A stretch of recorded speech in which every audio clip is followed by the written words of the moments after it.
Welcome to the Deep Dive, Emerald City Hockey's Seattle Kraken podcast. Hey everybody, welcome back to the Deep Dive, Emerald City Hockey, Seattle Kraken podcast. RJ, is my voice normal? It's a little closer. I was going to say it does sound noticeably better than last week. The listeners can say if they agree or not, but I notice a difference. I was going to say closer. I think at this point, all the swelling's gone. This might be my new normal, actually. Now that I don't have massive things blocking my airway anymore. Well, I, for one, welcome Dylan's new normal voice. Yay. All right, so we have a lot of stuff to talk about in this episode, RJ, because we've had preseason games. Training camp battles have continued. We've got maybe some answers to some of the pre-training camp questions we asked. I mean, there's just a ton of stuff to get into, as well as all the news and notes of where everybody's gone, since some people have been reassigned to either junior clubs or assigned to Coachella Valley. We're going to dig into all that. But of course, RJ, we've got to start off this episode, like all others, thanking our sponsor, Queen Anne Beer Hall. That's right. And the Beer Hall had a really fun event a few days ago.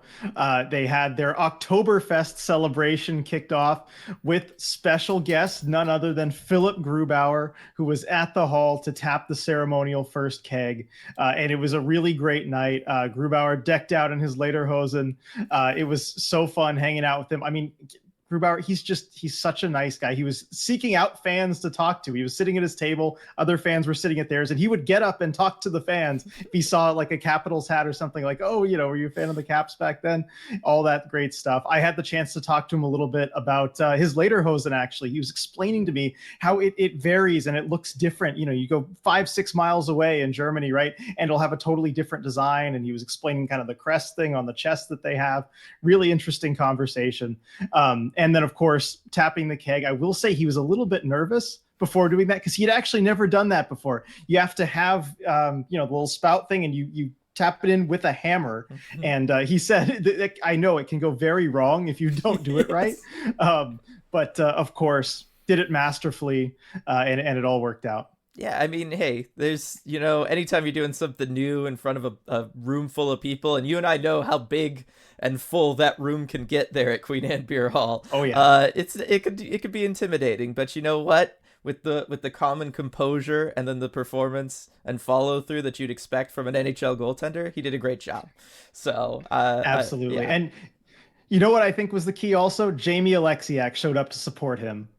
As a goaltender, you get one of your big defensemen there, clear things out, net front for you, get nice easy vision of the keg, right? He could see it the whole way. That definitely helped, I'm sure, with the follow through there while tapping the keg. That is fantastic stuff. Really, really sad I couldn't be there for it. Next thing though we got to talk about, because we have just like a couple like news and notes things we got to mention here. The next one up is that it is October, RJ. It is the first month of the NHL season. That means our Patreon has returned. So our Patreon is unpaused as of today. We will have our first Red Glare podcast episode later this week. A full schedule for this month will come out in a few days time. But yes, the Emerald City Hockey Patreon is back. If you're watching this on YouTube, link in the description below. We'll have social posts about it as well for everybody else looking to join, but really excited to get back to doing all the fun stuff we get to do on there, RJ, like your Armchair GM streams, my prospect live chats, and then of course the live away game watch parties we do with all of our awesome patrons. Those are always so much fun. Yeah, I've really missed those. I've missed all the bonus content. I've missed talking to you about league stuff. There was so much that happened over the off season. I'm like, we need a Red Glare podcast. Let's just do an emergency one. With the Patreon paused, we couldn't do it, but it is back. Patreon.com/Emerald City Hockey. I know we've had some people contacting us like, how can I sign up during the off season? And unfortunately, there'd been no way to do that, but it's open now. It should be working. Excited to see everyone on there. Definitely. And then we have another big thing coming out later this week, RJ, and that is we are going to be part of another trivia battle. We're going to be defending our title as not Emerald City Hockey champions. I mean, we are the champions of Emerald City Hockey. not that we had to deal with too many competitors for that one.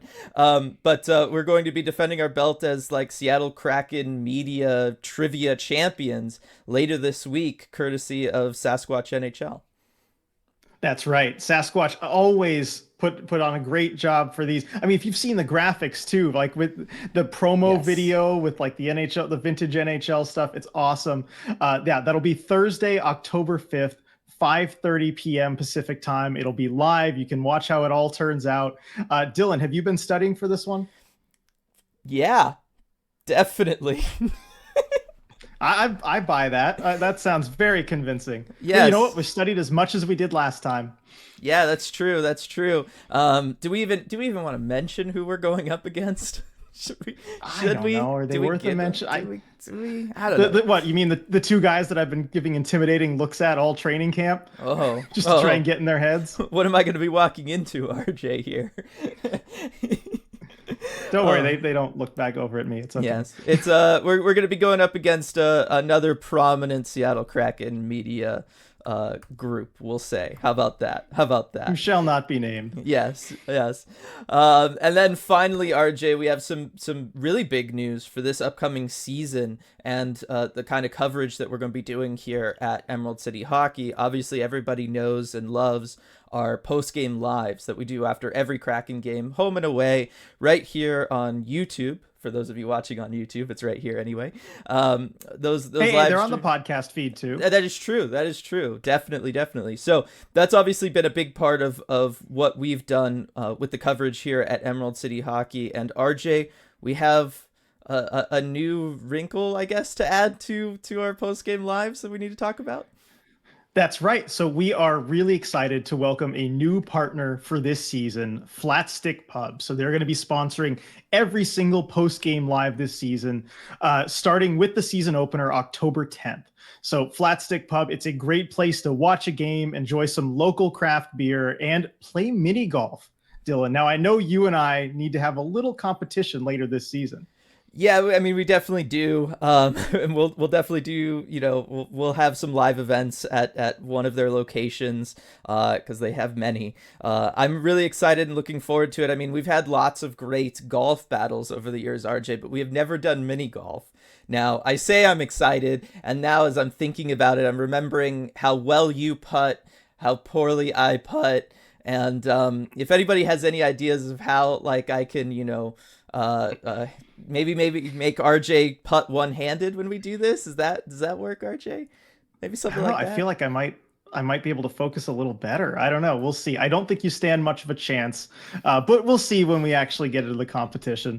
But that's right. So we'll be doing that at one of their locations at some point. They've got 6 locations, including one in South Lake Union, right by Climate Pledge Arena. So good place to watch a Kraken game. And they are big Kraken fans. They are super eager to be part of the ECH community. They reached out to us wanting Right. to be a part of this. So show them all some love, and we'll have lots of cool stuff to share all season long. Yeah, I'm really looking forward to it. My first trip up there, heading over to one of their locations, checking things out because I just can't wait.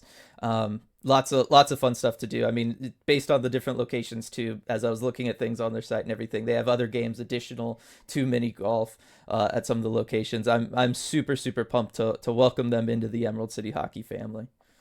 Yeah. Now, by the way, I should mention we still do have some season-long partnerships available. So if you want to help support ECH, if you want to get your message out right here on the Deep Dive podcast, email us at contact@emeraldcityhockey.com or hit us up on social media. Definitely, definitely. And now, RJ, here we go. We can start the podcast Let's proper go. now. All right, RJ, news and notes time. What's been going on at training camp? Well, a lot of things have been going on at Yes. training camp. Nice, easy I mean, question. really, right. Where to start, really? I mean, I guess we'll start with a new addition to the coaching staff because that doesn't happen every day. The Kraken brought back really Dave Tippett. So Kraken fans from way back in the day, before they even started playing games, might remember Dave Tippett coming on as an advisor for the Kraken. Before they had even drafted a team. Of course, he left for a head coaching job, which we can hardly blame him for at that point. But he is back with the Kraken as a coaching consultant. So asked Hackstall a little bit about, well, what that means. It sounds like he'll be mostly kind of working remotely, but it's another voice, another eye on basically coaching practices to kind of give them little, tips and feedback basically on the coaching process. And of course, I had to ask Dave Hackstall too, what would you say is the ideal number of Daves on a coaching staff? Can you ever have too many? Of course, with Dave Hackstall, Dave Lowry, and now a Dave Tippett, and of course Hackstall, maybe a little bit biased, said no, you can never have too many. Never have too many Daves. Nope, that is true. I'm really excited by this, RJ. I mean, I think having, more advisors, more voices, more opinions, more eyes looking at different things. I mean, we talked about this last year when they added Dave Lowry, and I think we all kind of saw the difference that made for the club. And I know Tippett's role is going to be different than Lowry's, but it just showed, having somebody else looking at things from maybe a slightly different point of view or with a slightly different spin on it. It really can help elevate a team, especially when it comes to coaches who there's so much you have to be looking at as an NHL coach, right? To be digesting, breaking things down, planning for schematically, advanced scouting on another team and working with the advanced scouts. There is so much to it. And unlike, say, a sport like football, where you have one game a week and you get, multiple days to really look ahead towards a new opponent and break down what you did the previous game, in hockey, you could have 4 games in a week. Right? It doesn't give you a lot of time to watch film, study what everybody was doing, break everything down, and then also start looking ahead to the next team. So the more experienced and solid voices that they have around and people who can be doing those things, I just think the better. Yeah, and I think that's one part of the Kraken's philosophy, certainly by their actions, right? That you can never have too many smart people in the room. You can never have too many good voices around. And I mean, you see that everywhere, from on the ice with how many good players they brought in, the coaching staff. I mean, heck, even the broadcast booth, right? Yeah. That's certainly been a team philosophy. So happy to have Dave Tippett on board. Yeah, and at the end of the day, it'll all still be, Dave Hackstall making those coaching decisions, and that's what makes this work, right? That's what keeps it from being like a too many cooks in the kitchen type situation. It's because, at the end of the day, for the front office, we all know Ron Francis is making that call, and for the coaching staff, we all know Dave Hackstall is making that call. And so I don't ever see it as being an issue the way I've seen, at times with other organizations, people bring it up as an issue, and maybe sometimes in other organizations it does become an issue, but I really don't think it will here. No, this is not any kind of like, oh, we're keeping your successor on staff or anything like that. Not at all. No, definitely not. All right, so that's definitely some big news. RJ, what else has been going down at training camp? Well, at training camp, we've had the normal like training camp sessions, right? Teams split into 2 groups. We've had some players that have made good impressions, right? But of course, you need to trim the roster. You need to have some cuts, and so we've had some players sent down, reassigned to their junior clubs, or sent down to the Coachella Valley Firebirds training camp, which started yesterday actually in Coachella Valley. So that's exciting as well. But I believe you have the list of players and kind of where they've been sent. Yes, so the players returning to their major junior clubs include the Dragon. RJ, how is his name pronounced? Because this was a big thing during Dev Camp. Do we know now, post-training camp? Oh, is it Dragosivic? Yes. I believe that's how I've heard it, yes. Lucas Dragosivic, Jagger Furcus, David Goyette, Caden Hamill, Andre Loshko, Carson Rykoff, and Edward Chalet, and then joining them the next day was Ty Nelson being sent back down to the battalion. I believe that's everybody for returning to Major Junior, and then we have everybody going to join the Firebirds. And that includes, where'd that list go? Okay, here we go. Jack LaFontaine, Melanson, Logan Morrison, Ville Ottavainen, Tucker Robertson, Ryan Winterton, and then these are all on Twitter, so it's all over the place. Jackson Castor, Kyle Jackson, and Maxim Andreev. Is that how it's pronounced? Andreev, yeah. Andreev, yep. And so those are the players going back down to the Firebirds. Again, we've talked about the Firebirds roster going to look very different this year because it's kind of the first year that you are getting that influx of Kraken draft prospects, right? They've all finally aged out. That first draft class for the Kraken is aged out of Major Junior. They are ready for the Firebirds. And when I look at that list, RJ, and I see the names like Kyle Jackson, and what he was able to do, Mellinson, Tucker Robertson, Ryan Winterton. I mean, these are really, really skilled players. We saw what they were able to do, even last year through a lot of their CHL playoffs, mostly OHL playoffs, as I'm reading those names specifically. Um, these are guys that led major junior teams. They took them on deep playoff runs. They put up fabulous numbers, and then we saw them at dev camp. You got to see them at training camp. We saw them in a little bit of action, preseason action, which we'll get to in just a little bit. But I look at them and I go, look, Coachella Valley, they went to a Game 7 overtime of the Calder Cup Finals last year. I don't know that this club is going to have the same kind of veteran AHL presence to maybe pull off something like that again, but it's going to have a ton of raw skill, and I cannot wait to see what Dan Bilesma and the rest of the coaching staff has in store, to watch these guys grow down there in the valley. Yeah, I'm excited to see it. And yeah, they might not have as much of a veteran presence there, but there's no drop off in talent on No. that team. And it's certainly a team, knowing the coaching staff, where I could see them getting so much better as the year goes on as well. And seeing those players in training camp and in the preseason, especially. And we'll talk about that a little bit soon with the preseason games where some of those guys really stood out. It made me excited to see what they can do at the pro level, because some of these guys, it looks like, yeah, they're ready to go get some AHL reps and try and excel there. Yeah, and I really think they're going to. And then, we'll also see if the Firebirds are done as far as people coming from Kraken training camp going down there. Yeah, I think out of necessity, there's going to be a few more joining the Firebirds there. It's just a numbers game. The Kraken still have too many up at the NHL level, but they will be getting some reinforcements pretty soon. Yeah, so, and that's where also it's important that the Firebirds coaching staff was around for that first bit of camp, right? Because you start building a familiarity with those guys. You already have an idea of what kinds of players they are coming into camp, especially in a situation like this where they are making the leap from major junior to the AHL. I think any familiarity you can have on a personal level, and then obviously play style wise, what kind of stuff are they good at, all that kind of stuff, I think is super, super beneficial going into their training camp. Yeah, and the last couple days before those cuts were made and they were sent down to the Firebirds camp too, you had the group split up into two groups that were, one was basically an NHL group where guys competing for those spots, and the other one almost looked like a pre-Firebirds training camp session, right? You had Dan, you had Jess out on rink 2 with a lot of those guys who are going to be playing in Coachella Valley this year, and so I think they even got a bit of a head start on the Firebirds training camp. So it's cool to see up close them working with some of those guys. Awesome. Definitely glad to hear that. I can't wait to head out to some Firebird games and see some awesome hockey, because they're going to deliver. It's going to be a lot of fun. All right. So anything else, or are we going to move on to preseason games?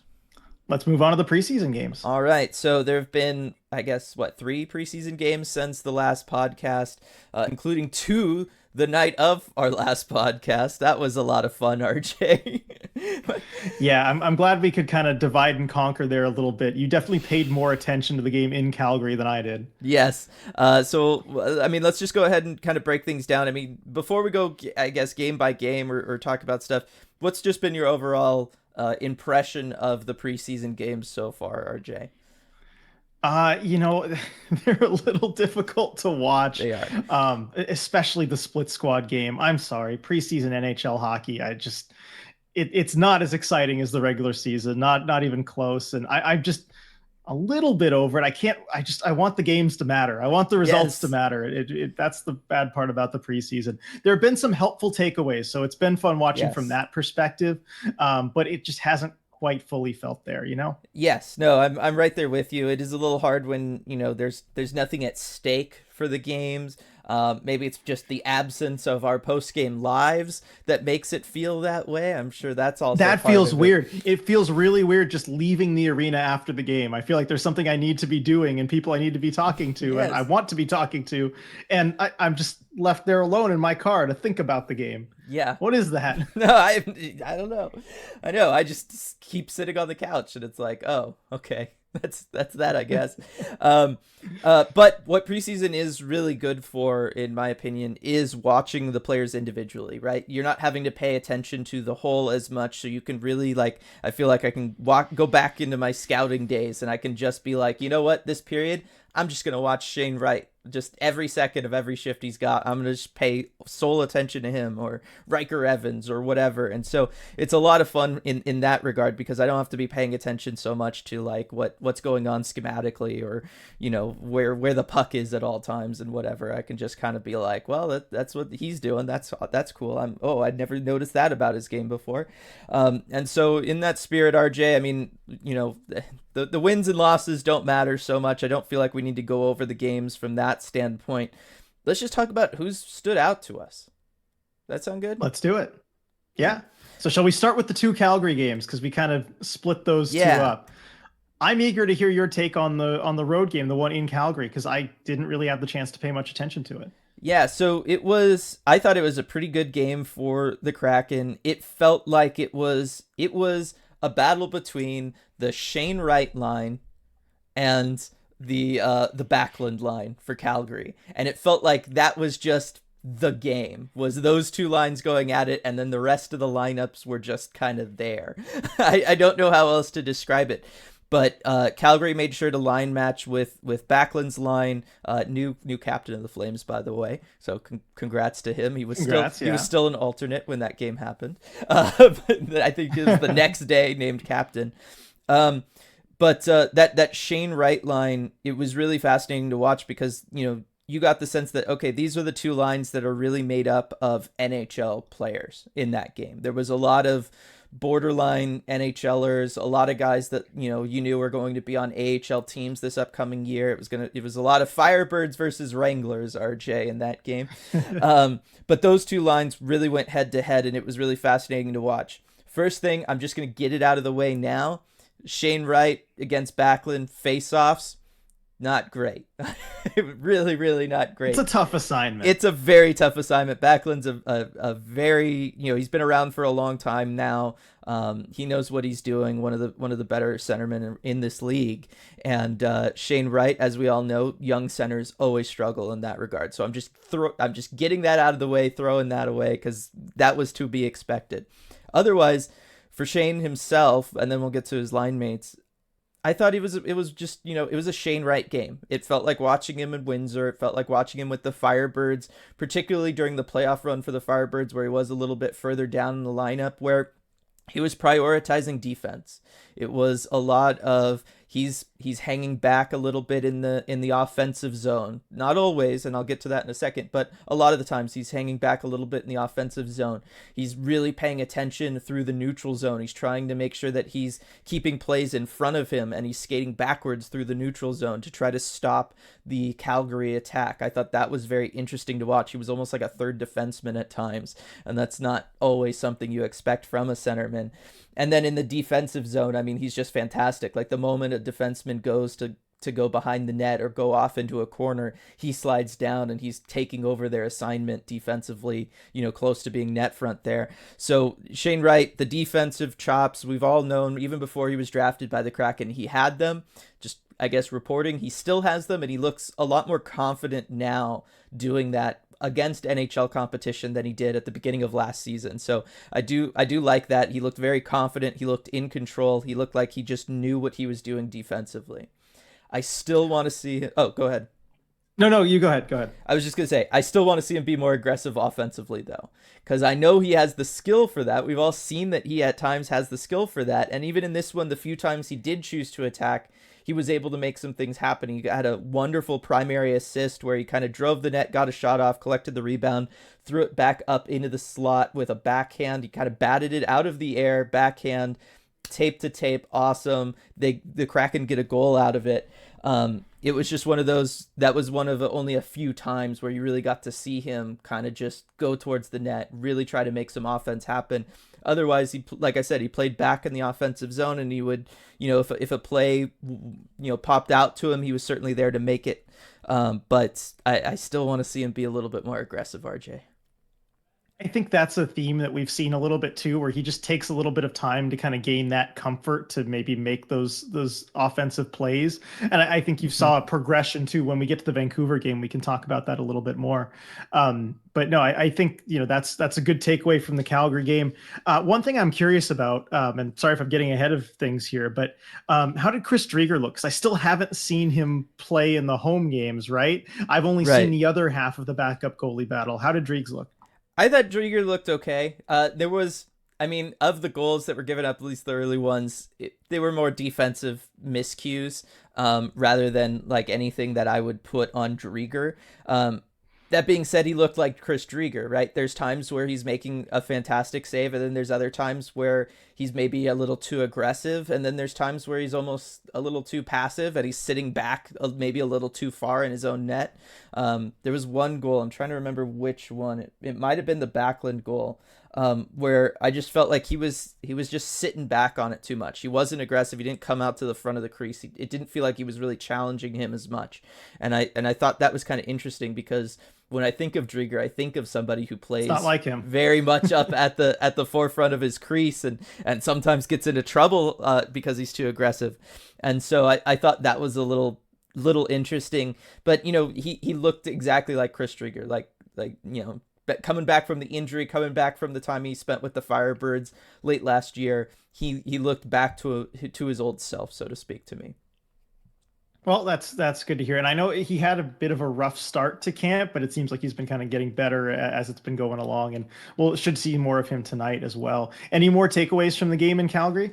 No, I mean everybody who was there played really really well. I mean, I liked what I saw from Will Borgen. He's kind of seemed to, as one of the few NHL defensemen in that game, he really kind of took that and used that. You could tell when he knew he was matched up against maybe some AHL competition on the Calgary side, he really stepped up, tried to be offensive, got a goal out of it.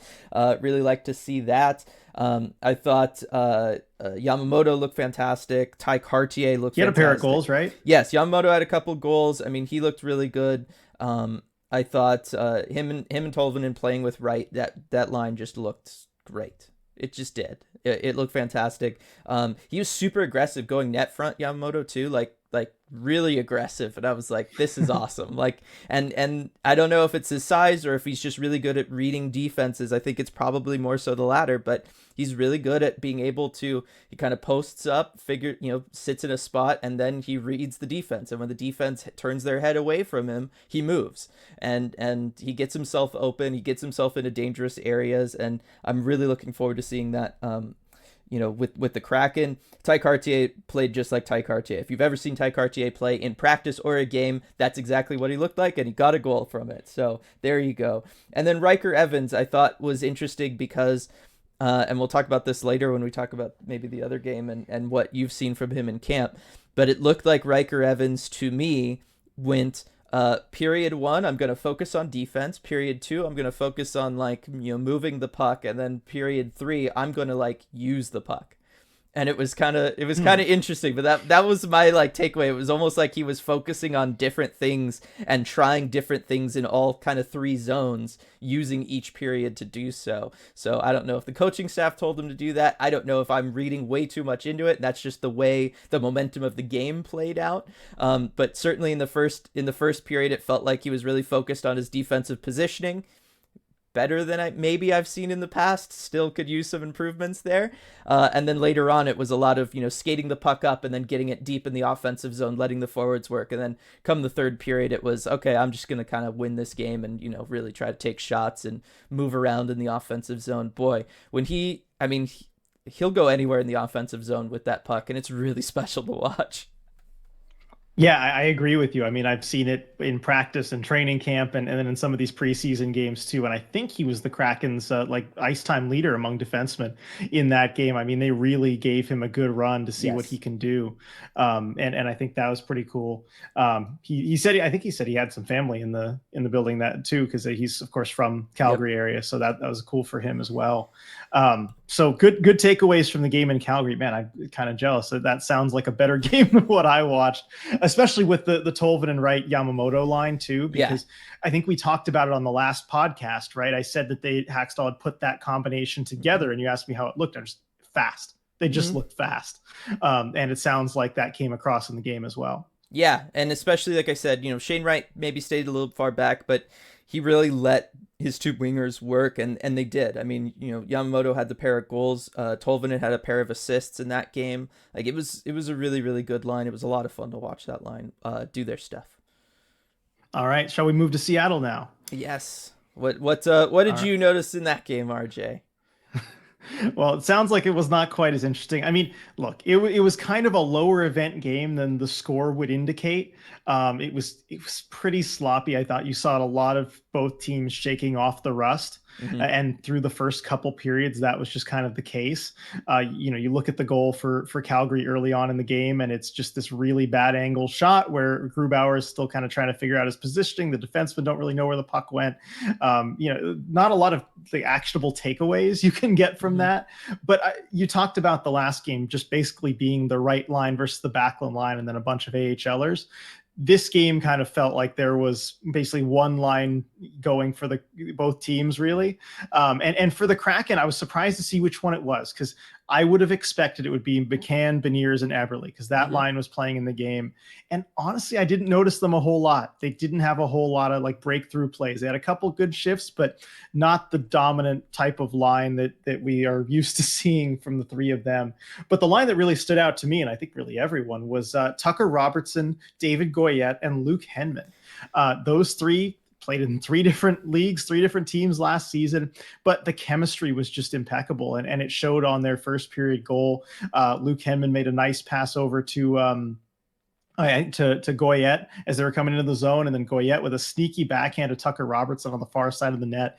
Asked him kind of what he saw on that goal. He's like, "Well, I had an open net. It was it was easy to put that one in."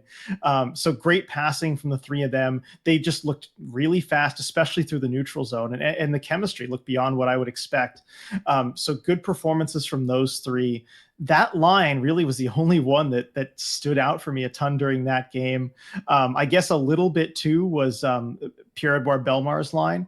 He was partnered with Edward Chalet, and I think he did a really good job of putting Chalet in good positions to use his skill and make some plays. And then, of course, Belmar. I mean, he's come as advertised.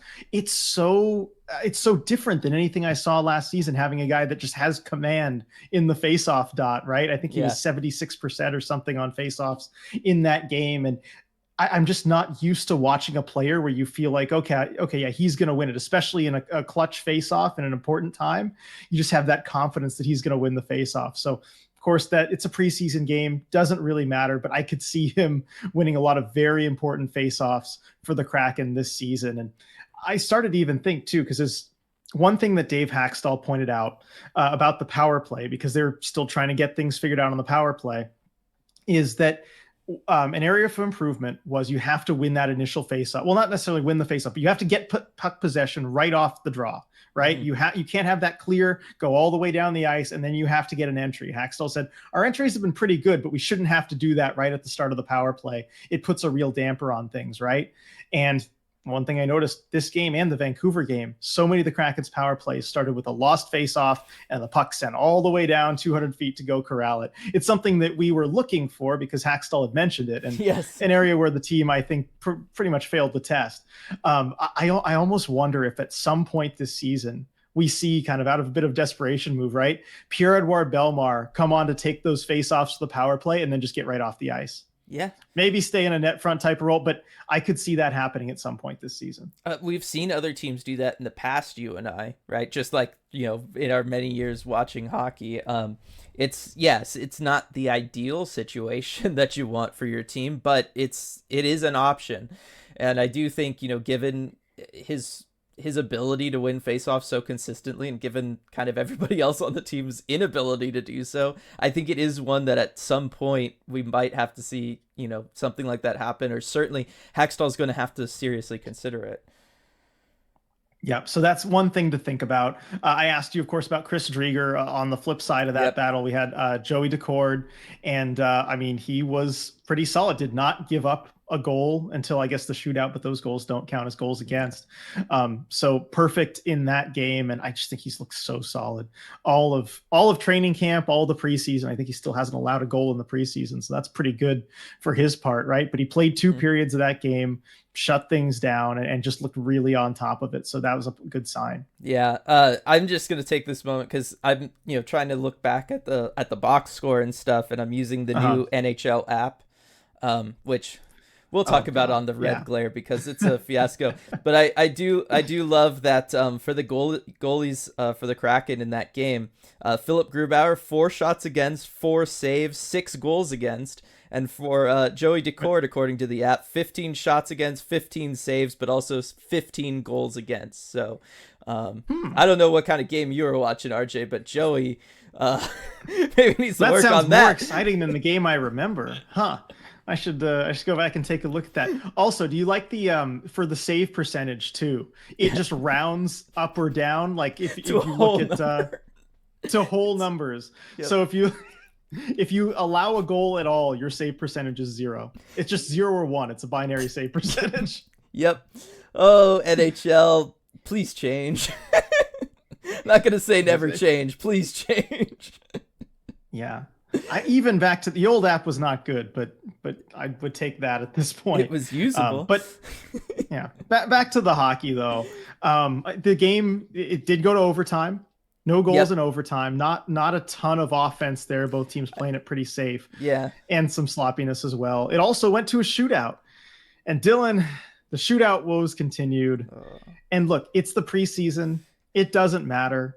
It's a shootout, which already doesn't kind of matter. But then mhm. it's a preseason shootout, which really doesn't matter. Yes. But the Flames scored 2 goals on both of their shots. The Kraken scored 0 on both of their shots. It ended as fast as shootout can end. What I want to see, especially if they go to another shootout in the preseason when it doesn't matter, Mhm. give me someone who has not shot yet. Adam Give me Larson. someone who did not miss all regular season last year. I believe it was Eberle and it was McCann for the Kraken. Yeah. They both didn't score. Just give me somebody new. Yep. You're not going to lose any standings points based off of it. Just show me somebody else. That's all I want to see. So there's my shootout complaint. But Yep. Adam Larson for shootout. Let's go. Like he was there. that's He what I'm was there. If saying. there was You ever a had him. time to do it. Should have gone all Yeah. all defenseman shootout. Look, why not? I mean, hey, with the defenseman you have, I don't think Borgen was in the lineup. No, He he was over wasn't. in He was in Calgary. Calgary. Yeah. But again, I keep saying Borgen for shootout, sneaky good hands. Maybe one day it'll happen. I was gonna say But anyway, I wonder if Riker Evans had been there for that game if they would have used him. That would have been interesting. yeah, I would have liked to see that. But yeah, the Kraken then they split the 2 games against Calgary on the same night. That, I mean, just really interesting setup how that all happens, RJ. And then they had the other preseason game was last Thursday against Vancouver, another one in Seattle. You got to be in the building for, RJ, that 3-1 win. How was that? That was better. Still a little bit of sloppiness, but that was a better game. Yeah, it was. I'm trying to see. There we go. Yeah, it was. It didn't feel. It was lower scoring than the Flames game technically, but it Yeah. didn't feel as low event. It felt like some teams were actually able to put some stuff together.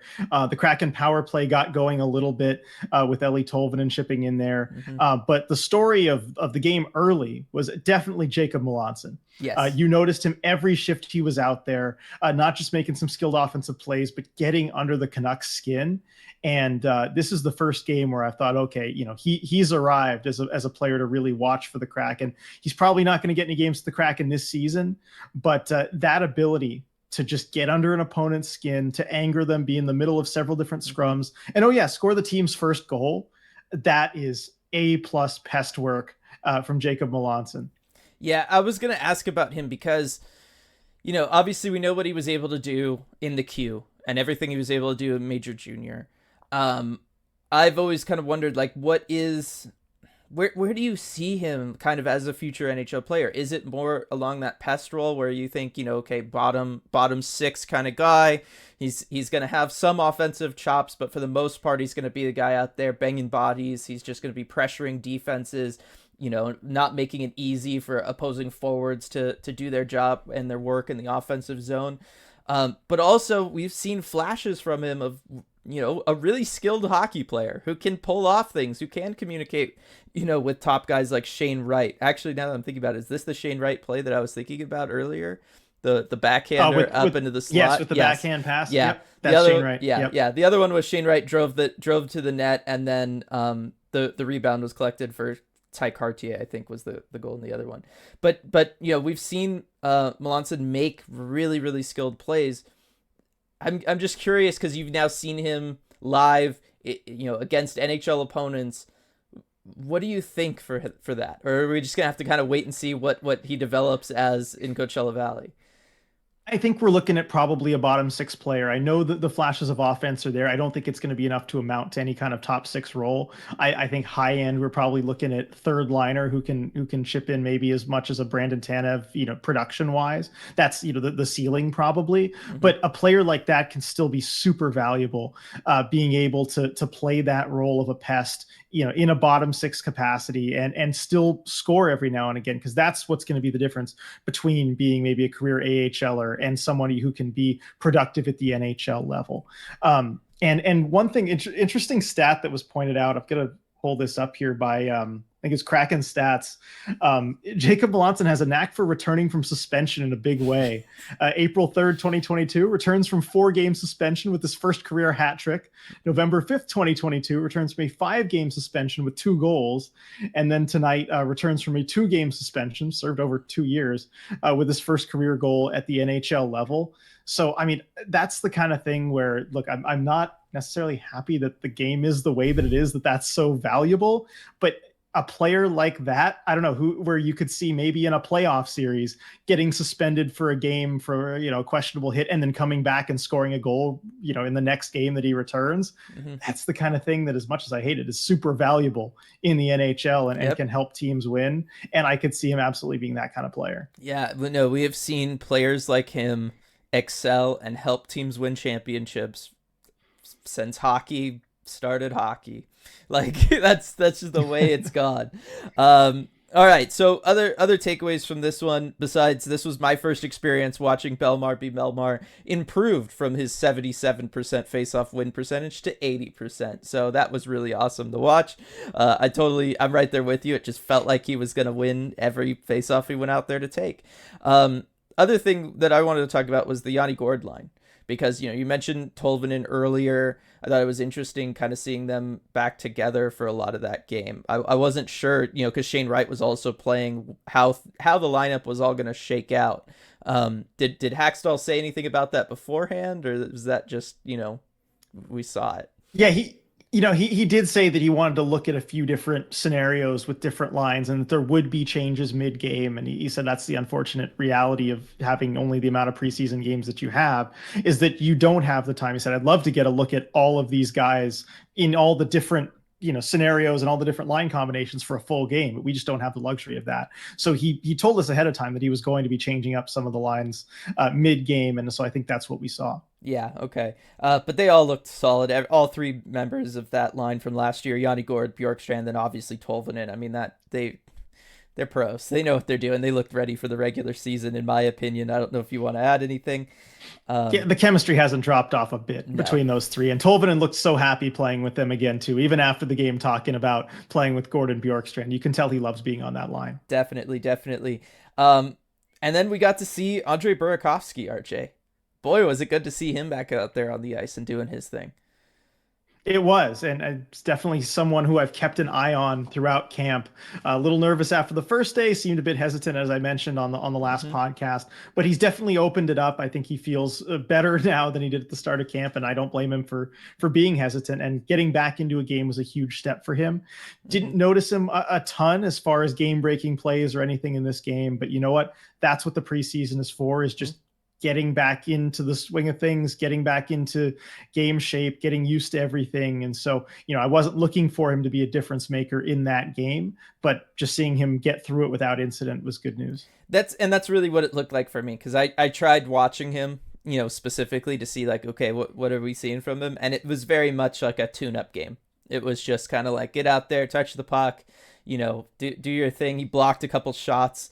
That was kind of it. I wonder if we'll see him in every preseason game the rest of the way, just to really try to ramp him up, because so far everybody else has looked pretty much ready to go as far as the like established guys we know are going to be on this Kraken team. The top lines, we just talked about Gord, Bjorkstrand, Tolvanen. It doesn't look like they need to play any more preseason hockey. They are ready to go completely. But with Andre Burakovsky, it looks like I think, yeah, it certainly wouldn't surprise me if we saw him each preseason game the rest of the way, just to get him back up to the level he's used to playing at. I could see that. And we know he's playing tonight against Edmonton, so that'll be the start, and we'll see if he kind of takes the next step from there, and looks a little bit more comfortable. Yeah, definitely. So that's that one. I I was gonna go down to the goalies again, RJ, and somehow Grubauer allowed more goals than he saw shots. So that's an interesting I know. here on the app.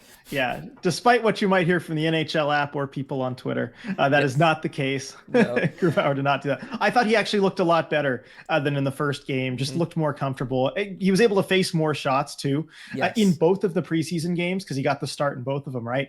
It was several minutes before he saw his first action, really. And we know that's something that's very difficult for a goalie, and I think it kind of burned him in the first game. But he looked a lot better in the second, got a solid pad save just, a few minutes in, helped him get comfortable, get into the game. And I know the 900 even save percentage, I believe 9 saves on 10 shots, Yeah. isn't really indicative of just how good he played. No, and that's something we picked up on the very first preseason the Kraken played. Way back when, right? And we were able to get the read, and that first season for the Kraken, even into the regular season, where, Grubauer is one of those goalies where he kind of needs to get a feel for it earlier on in a game. That is beneficial to him. It helps him get into it. And so, yeah, I'm with you. I thought he looked really good throughout that game. I thought he looked great. I thought Joey looked fantastic as well. And yeah, just overall, I thought, wow, this Kraken team looks a lot better than this Vancouver team. That was like my big takeaway, was like that Vancouver team they got stuff they need to figure out. For sure. And, they were missing some key pieces, of course. I think the Kraken lineup was a little bit more NHL heavy, but yeah, it was no contest. I think Canucks were, lucky it was only 3-1. The Kraken definitely had more of the possession than the score would indicate. Yeah, I think it was really just the pieces you'd expect from Vancouver. Like when the NHL vets were on, there was about even. Anybody else, they were just getting caved in. And of course, Connor Garland, the Kraken killer, has to get his one goal. Yes, definitely. So that's gonna do it for the preseason game talk. Thanks to Jen for the awesome photos from the glass, shooting down there at glass level for those games, to throw in all those pictures as we talk about those games. We're gonna talk about the roster battles that are left, RJ, and kind of the takeaways from the preseason games as they relate to those, and then talk about the preseason, the pre-training camp questions that have been answered so far. But first, you have a little message for everybody. I do. So before we get into the deep dive, I want to tell you about the Hat Tricks post-game comedy show at the Angry Beaver. So I think this is a brilliant idea. It's a stand-up series for the days when there's only East Coast NHL games. So the hockey's over by around 7:00. So you catch the hockey games, and of course you stay for the comedy show. But it's not just any comedy show. They've got a fantastic lineup of comedians, people from Bumbershoot, the Edinburgh Fringe, Seattle International Comedy Competition finalists, HBO's Women in Comedy Festival, and more. Each date has a different lineup, so you can go to multiple shows. It'll all be different. It'll all be fresh. And there are 3 dates. So there's Mondays, October 16th, October 23rd, and then Friday, November 3rd. So those are actually the 3 games, nights, I believe, all season, where it's just the East Coast NHL games. So they plan for all 3 of those nights. Starts around 8:00, of course, barring overtime. If the game runs long, it'll start maybe a little bit later than that. But tickets are $7 each, or 2 for $10. So Great price. You will not get a lineup that good for that price anywhere else. No. Tickets are online or at the door, but it's recommended you get them online ahead of time. Make sure you secure them. And we, of course, will have a ticket link for you in the podcast description. Yep, definitely. It's such a fantastic idea. Right? All the hockey's on the East Coast. Just, we all know how hockey works like that. But to be able to go and watch those, have dinner, right? Watch the games and then stay for a comedy show, like you said, you can't beat the price on that either. And the lineups look incredible. So, really, really happy, to be able to help promote those shows. All right, RJ, roster battles.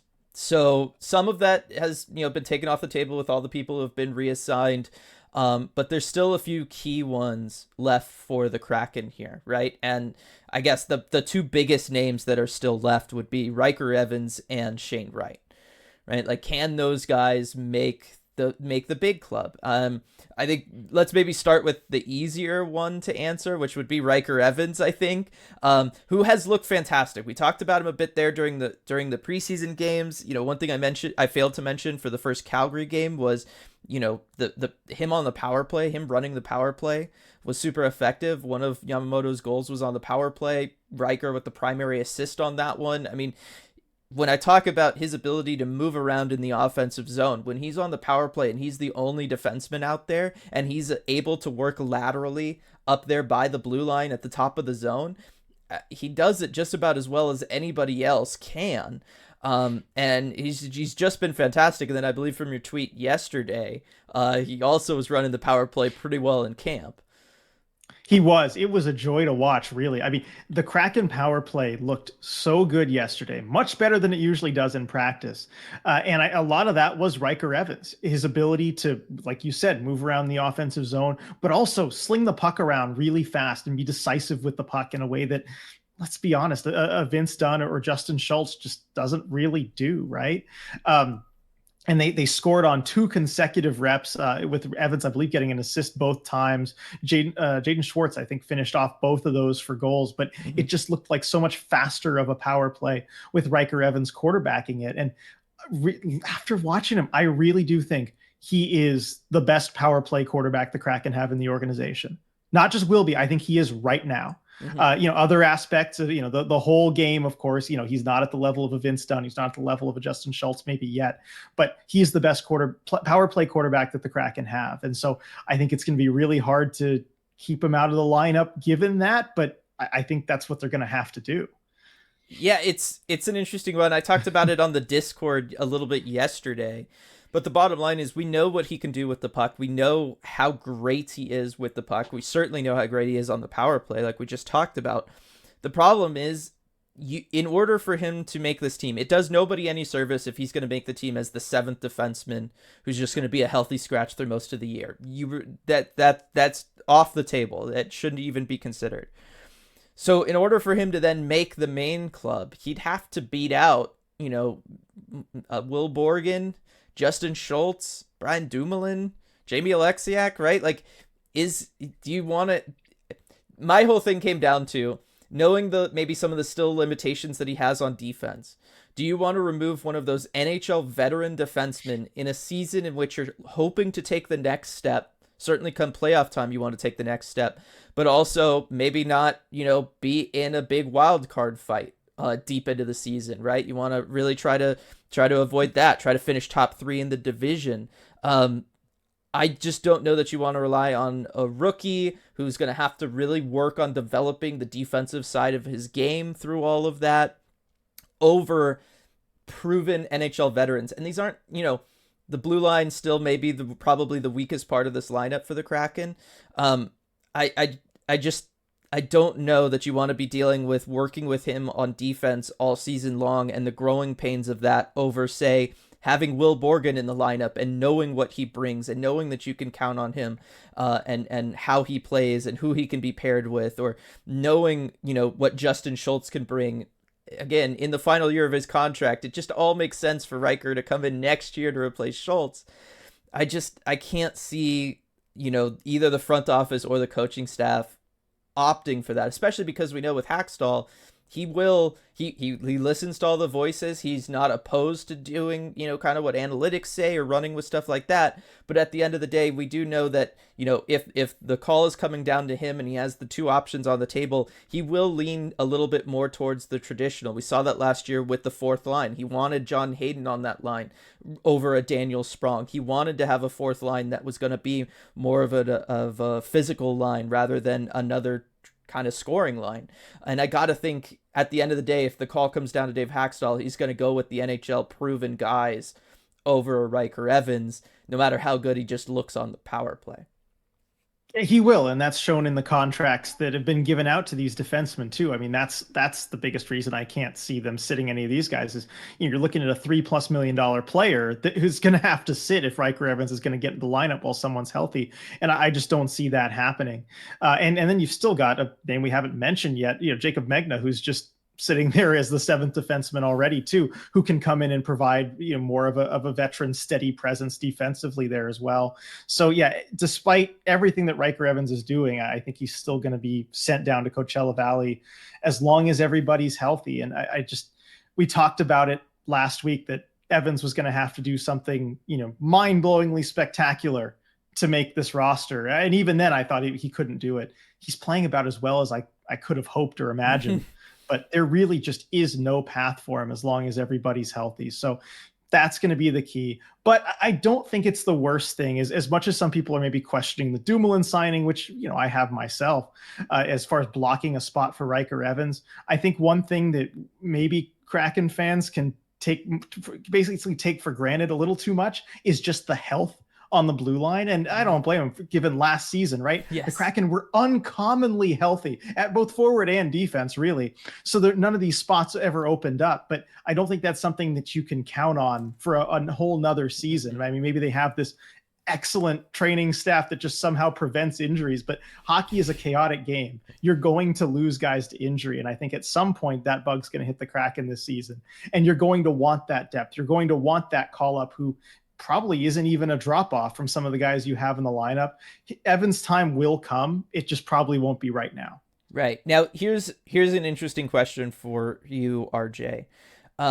Looking at the defensemen that they have, looking at all of that kind of stuff, if when there's an injury on the blue line, do you think they just roll with a Jacob Megna, or do you think they would consider calling up Riker Evans? He gets into those games. Megna stays the seventh man, and Riker Evans gets a taste of NHL action, next year during the season. But knowing that once everybody comes back healthy, he's waivers exempted, you could just send him back down to Coachella Valley. I think he might. Do you think he's playing well enough to be maybe in a situation like that? Because I think he might be. I think he is. That's really what he's playing for right now, I think, is being that call up over, say, a Megna. And I think, honestly, it's going to come down to which player is out, which defenseman gets hurt, and what they need. I mean, one thing we're seeing tonight is Vince Dunn won't be in the lineup tonight. According to Haxtell, it was just a maintenance day for him yesterday, but he's not on the ice today. He wasn't on the ice yesterday. He's missed multiple days in a row. We don't know if anything is wrong with him, but fact is, he's kind of missing right now. He wasn't in the non-game group. So if, say, it's a Vince Dunn who goes down, then I think you maybe bring in a Riker Evans. You can pair him with an Adam Larson, and it's a more natural fit. You still have a puck mover there. You've got Adam Larson who can cover for any kind of rookie mistakes Riker Evans might make, and that's the logical guy to put in there, versus if maybe you have like a Brian Dumoulin go down or a Jamie Alexiak. Maybe you do want someone more solid defensively, someone who's not as much of a puck mover. Like if you're pairing him with a Justin Schultz, Evan Schultz might be too much of the same thing on a D pair. So I think it's all going to depend on who goes down and what they feel they need, but Evans has certainly earned his spot being that first call up if the fit is there. Yeah, I definitely agree with that. Okay, so that's the big situation with Riker Evans. Shane Wright now for the other big one, RJ. Shane Wright, I think he's played really well so far. But it's what I talked about earlier, right? He's excelling at the defensive side of things, the stuff we already know he's comfortable with. Based on just the preseason games, because that's all I've been able to see from him because I'm not at camp, I'm not sure he's taken that next step to becoming that offensive force that he needs to be, at least not as consistently as he might need to be to crack the Kraken roster this year. Yeah, I haven't seen that in camp either. I mean, again, he's looked really solid. He's winning battles. He's doing the right things defensively. But as far as that offensive flash, that firepower, Hmm. haven't really seen it a ton in camp. And that's again nothing against him or the way he plays. Look, we know how solid of a player he is, but it's not like a Matty Beniers when he was in training camp, last year. Like, okay, yeah, this guy is a much better Yeah. scorer than most of these guys on the team. I think it's going to take a little bit of time, and I want to see him in Coachella Valley where he's able to Hmm. focus on the offensive side of his game. He's got the defense down. That's very clear at this point. But I want to see him have that opportunity to go and score a bunch and build that confidence. Now, so far, Hackstall has been putting Shane Wright in pretty much just in a fourth line role pretty Hmm. exclusively. I mean, I guess you could call it the third line, given that there's some AHLers out there, but it looks like what might be a fourth line for the season when everyone's healthy. He started off with the Tolvin and Wright Yamamoto line that we talked about Yep. earlier. I thought that looked really good, but realistically, that's kind of a fourth line spot if that's what it is Hmm. going into the season. Hackstall then switched up the fourth line to be a Tanev, Belmar, Cartier look, which of course is a very different look, Yes. than the other line we just talked about. More of a defensive line, more of a grinding type line. I think Hackstall's kind of experimenting with the different ways that this fourth line could look. And then finally tonight, one thing that's interesting, we'll be getting Cartier, Wright, Yamamoto. So Tolvanen, of course, I Hmm. think Haxall probably wants him up there with Gordon Bjorkstrand longer Yeah. term. That line just works so well. You don't want to break it up. But he's trying out Ty Cartier there. And Cartier, of course, brings more of an edge, brings that Hmm. hitting, brings that physical presence, that power forward style that neither Shane Wright nor Kyler Yamamoto are really going to bring to that line. And so I'm really interested to see how that looks tonight. Hackstall has said that, look, we're only halfway through camp, nothing's set in stone. So I'm sure this won't be the be all end all for Shane Wright making the roster or the fourth line looking that way. But chances are kind of running out to see, okay, which combo looks better. So I think this really is going to be an audition for him tonight. Yeah, I think I'm right there with you completely. I just think Belmar's playing so solid. He's bringing what the Kraken need him to bring. It's just I think it's gonna be really hard to keep him out of that fourth line center spot. Just given the face-offs, right? Like that's the thing. And look, I like Shane Wright. Just to throw in as well, Shane Wright played some PK stuff during that first Calgary game. Looked really good doing it. It was I think one of the PK units was him and Ty Cartier, and they were fantastic. Like that was really really solid stuff. It's just again sometimes, especially given where the Kraken are at right now, I just think they're going to lean veteran presences and veteran players kind of coming out of this. But you brought up Cartier, you brought up the different looks on the wings there. Let's go ahead and transition over to that for those battles and those training camp questions that we had. Where do you think the wingers situation for the those kind of that bottom line winger setup is? Because there's still a lot of guys hanging around fighting for those spots. You've got Tanev, you've got Cartier, you've got Yamamoto, you've got Cole Lynn still kicking around, RJ. Right? There's a lot of people here battling for essentially two spots. And that's a lot of names that I just threw out there. Where do you think everybody's at there? Well, we'll start with Tanev. I think he's a He's lock to be in safe, the lineup. yes. Just about every he's safe. We know this. We know everything that Tanev brings. So that you can pencil him in for one of those spots. Yes. But beyond that, I think it's still a really close battle between some of these guys. And really, it's just a stylistic thing. We Mm-hmm. know what Belmar brings. We know what he's going to be in there for. Yep. To be responsible, taking faceoffs. And if Hackstall wants that for a game, Belmar is going to be in and nobody can compete with him because nobody else on this team does what he does. I think the real battle is between Ty Cartier and Kyler Yamamoto. Yep. For that last spot, basically on the fourth line. I think part of it might just depend on who the other two are. If it's Shane Wright is a regular on the fourth line, and then Yamamoto is probably going to be in there. I think Hackstall's like those two together. Mm-hmm. But maybe Cartier plays in there as well.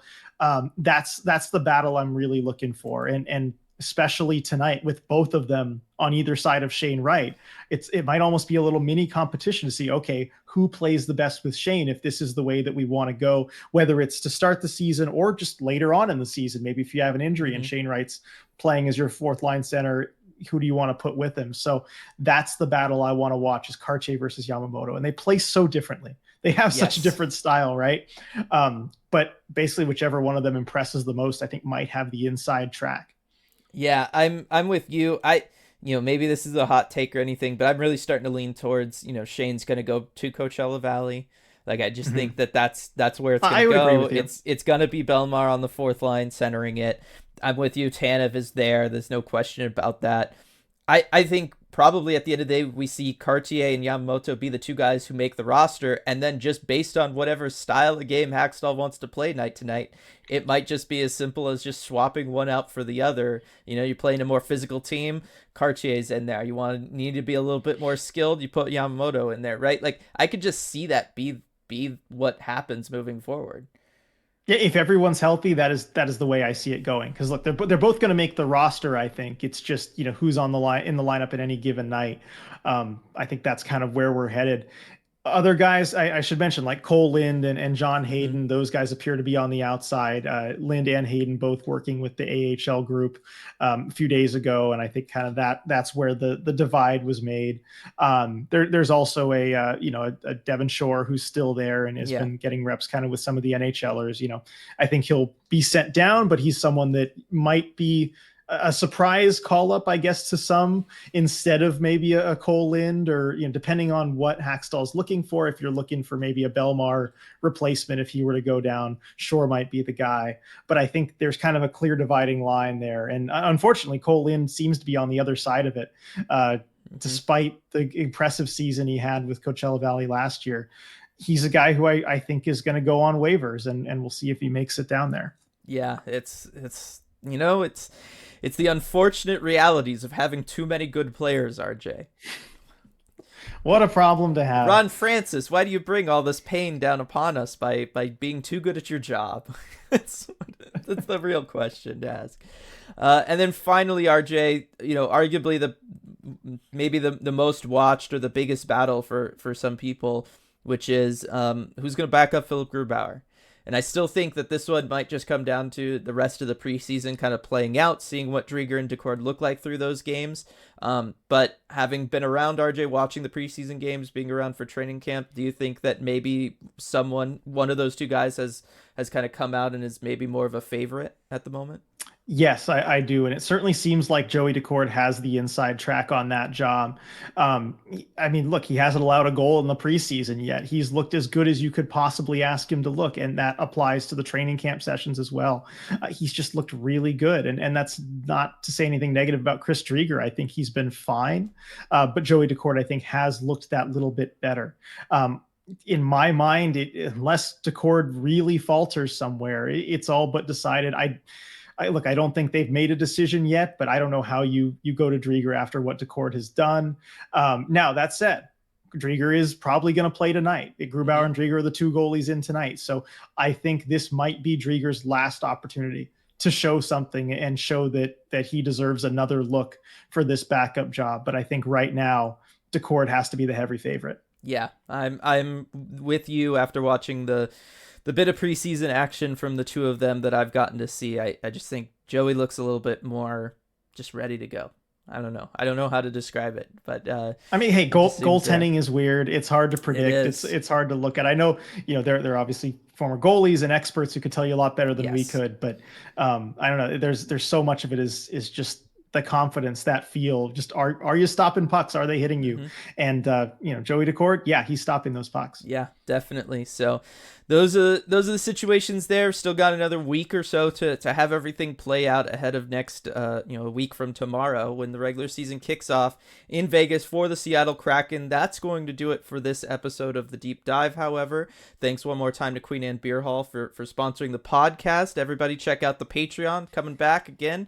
Got that Red Glare podcast episode. Really looking forward to that later this week. Get to talk about an entire off season's worth of action. RJ, got a lot of stuff around the NHL to talk about, as well as all the other fun stuff that we'll have later this month. And then also everybody check out the Angry Beaver Show stuff too. Click through the link, check that stuff out as well. All right, everybody, thanks so much for joining us for this one, and we will see you all next time. Hey everyone, before we go, we just wanted to give a quick shout out to all of our awesome patrons over at patreon.com/Emerald City Hockey, especially our Terror of the Deep patrons: Absurdly Sane, Alex, Andrew, Anonymous, Beef, Ben, Brad, Burnt Creme, Kaylin, Chris, Cody, Connor, Coop, Daryl, DJ Singletone, Duthan, Eli, Elizabeth, Evan, Gaby, Gary, Gregory, Harry Legionary, Habak, Jay, Jane, Jeremy, Joni, Joseph, Josh, Joshua, Katie, Keegan, Kepler, Kitty B. Kraken, Leanne, Light, Lonnie, Mark, Maya, Michael, Michelle, Noah, Nori, Nunya, Paige, Paul, Rayanne, Rebecca, Ryan, Sarah, Scott, Sia Kraken, Sean B, Sean O, Sergey, Shannon, Shoeshine, Skeletal Tendency, Steve, Steven, Striatic, Tasty Kobold, Ty, Tyler, Wendy, Strife, and Zame. Thank you so much for making all this possible. We really appreciate your support.